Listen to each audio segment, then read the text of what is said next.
You're listening to the RNIB's Insight Radio here, broadcasting live from the Scottish Parliament in Edinburgh. And I'm joined now by Willie Rennie MSP, and he is leader of the Scottish Lib Dems. Very good morning to you. Good morning. Thank you for joining us. It's a wild day, forecast to be very wild. Yeah, it is. It's calm in here. There's a storm outside, so we'll see how the day develops. But yeah.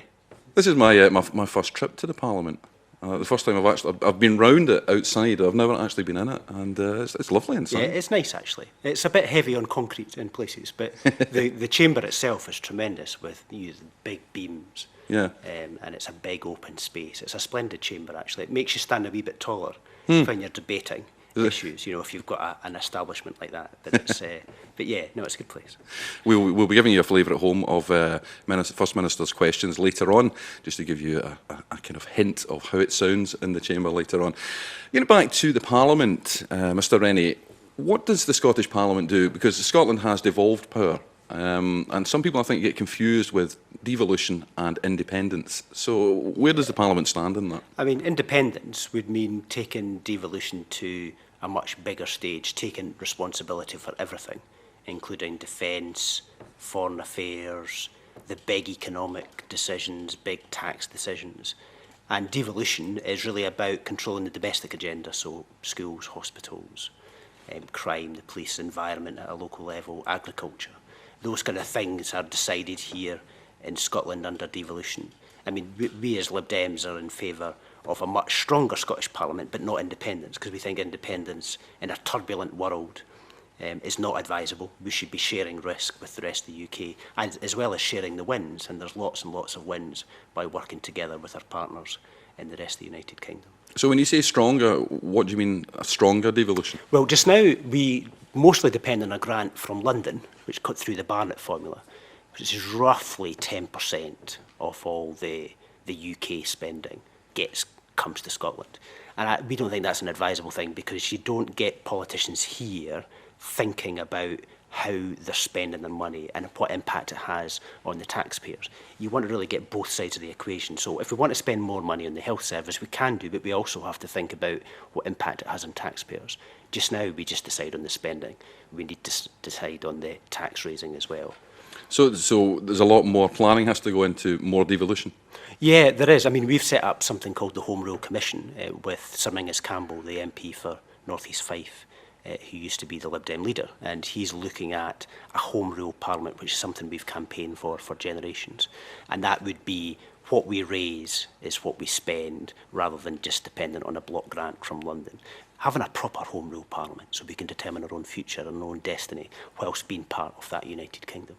Is that realistic, do you think? Oh yeah, absolutely. I mean, there's many countries throughout the world have this much more decentralised form of government, because as kind of Liberal Democrats, we think it's important that people at a local level have more say over the decisions that affect their lives. We don't think the man in the ministry, you know, the bureaucrat, the civil servant in the centre knows everything about every part of Scotland. So therefore we think that local people, in addition to Edinburgh having more power, we think local people should have more power as well. So as a principle, we're kind of decentralisers. You know, we want power to be right down to the communities, so we can have more say over the way that services are run in our patch.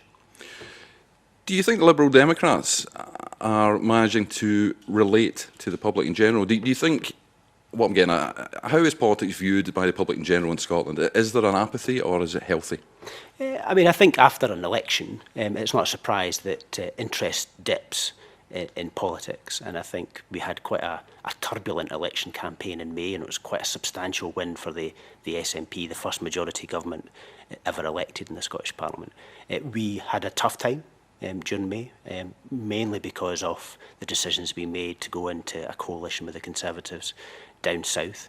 We're recovering from that. I think we're doing reasonably well. We're connecting back on issues that really matter, on trying to get the economy back on track, on issues like minimum pricing on alcohol, on a whole range of other issues, standing up, you know, for the Scottish judicial system, making sure that the SNP don't get away with everything they would like to do. We hold them to account, and I think we're getting recognised for being a pretty feisty opposition, despite there being only 5 of us in the Parliament. Because when you took on the post as leader of the Scottish Lib Dems, you were quite defiant, weren't you, that you could stand against this majority of the SNP? Yeah, we called them the bulldozer. That's so right. They weren't going to get it all their own way. And I think we've done that. I mean, there's some things like, remember during the summer, there was the story about the riots in cities down south. And Alex Salmond, I think, unfortunately, tried to take political capital out of that, saying somehow Scotland was different, somehow Scotland was superior, and that's why we didn't have riots up here. And I thought that was really unfortunate, based on other people's misfortune. Now, we were the party that stood up against Alex Salmond on that and made sure that he wasn't able to do that. On the Supreme Court, where he said that the Supreme Court should have no role in Scottish politics, we stood up against that, said he was Anglophobic, that it was just because it was in London, that's why he was against it, even though it was, you know, actually the Supreme Court plays an important role in human rights in Scotland. So we stood up against Alex Salmond on that issue, and I think we won the day. We'll soon see, but I think we won the day on that issue. So we've been pretty feisty. We get a bit of abuse in the Parliament for it, but that doesn't mean that we're going to give in against the SNP, because that bulldozer must not be in charge. Well, we will take a short break, Mr. Rennie, and you're listening to the RNIB's Insight Radio, broadcasting live from Holyrood, from the Scottish Parliament, and we'll have some music now. If you want to get in touch, all you have to do is pick up the phone. It's 0845 602 0025.